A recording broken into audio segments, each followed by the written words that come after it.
19 suspects named in the ongoing National Youth Service probe after the DPP ordered the immediate prosecution are in police custody. 4 were arrested this morning in Nairobi, 14 rather were arrested in Nairobi, and 4 were nabbed in Naivasha, while the Public Service and Youth Affairs Principal Secretary, that's Lillian Mbogo Omollo, surrendered to police. Now, some of those who've been arrested today, as you can see on the screen, there's Richard Ndubai, the Director General of the NYS, Sam Mishuki, who's the acting DG who has taken over from Ndubai, who has gone on a 3-month step away from office. We have Walanalo Mulupi from the NYS, and we have Matano Odoyo from the NYS as well.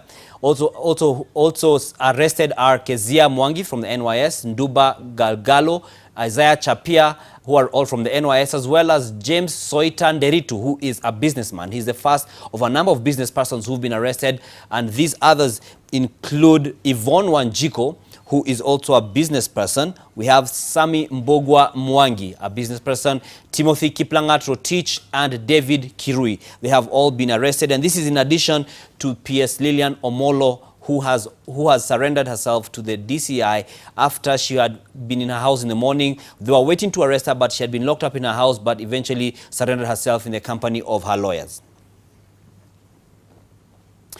Keeping up with the updates of this, and now we join Enoch Sikolia at the DCI headquarters on Kiambu Road. So Enoch, tell us, busy morning for DCI officers. What is the latest?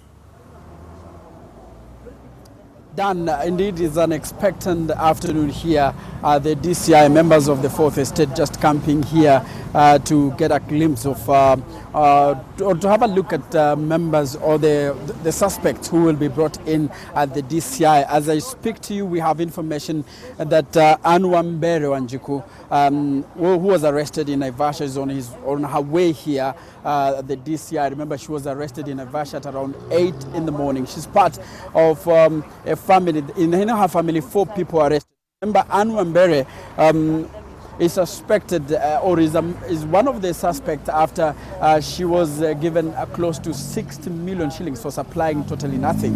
They say that she admits that she didn't have anything that she supplied to the National Youth Service, but at the end of the day she was given 60 million Kenyan shillings virtually for supplying nothing to the National Youth Service. So she was arrested at the estate, that is Lakeview Estate in Naivasha, together with 3 other members of her family, her mother, sister Phyllis, and brother Gishini, who now they have been in police custody in Naivasha, but they are on their way to the DCI headquarters. Here we have quite a number of suspects who were arrested early in the morning.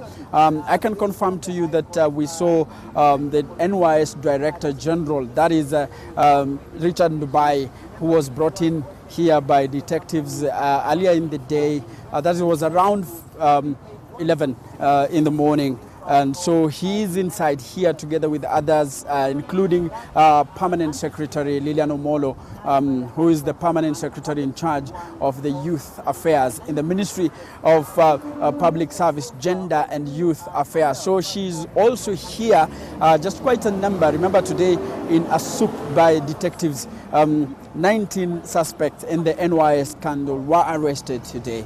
And so right now as we speak, what they are doing is they're interrogating this suspect. Remember, they have to be taken to court to face charges that will include forgery and corruption.